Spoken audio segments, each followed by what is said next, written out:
നമ്മളെപ്പോഴും നമ്മുടെ കൂട്ടുകാരുടെ കൂടെ ആയിരിക്കുമ്പോൾ സന്തോഷിച്ച് കളിച്ച് ചിരിച്ചൊക്കെ ആയിരിക്കില്ലേ? പക്ഷേ നമ്മൾ കളിച്ച് ചിരിച്ച് സന്തോഷിക്കുമ്പോൾ അതിൽ നിന്ന് ഒരു വ്യക്തി മാറി നിൽക്കുന്നുണ്ടാവാം. ആ ഒരു വ്യക്തിയെ നമ്മൾ ശ്രദ്ധിച്ചിട്ടുണ്ടോ? നമ്മുടെ കൂട്ടത്തിൽ കൂട്ടാൻ ശ്രമിച്ചിട്ടുണ്ടോ? ഒരു പക്ഷേ കൂട്ടത്തിൽ നിന്ന് മാറി നിൽക്കുന്ന ആ കുട്ടിയെ തിരിച്ചു കൊണ്ടുവരാൻ ആരെങ്കിലുമൊക്കെ ശ്രമിക്കുന്നുണ്ടാവാം.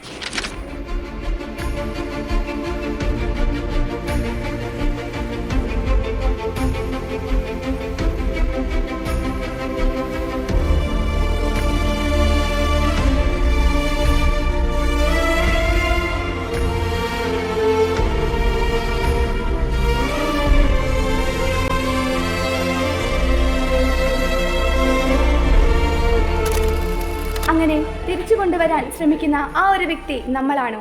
നമ്മളല്ലെങ്കിൽ നമുക്ക് ഇന്നു മുതൽ അതിനുവേണ്ടി ശ്രമിക്കാം.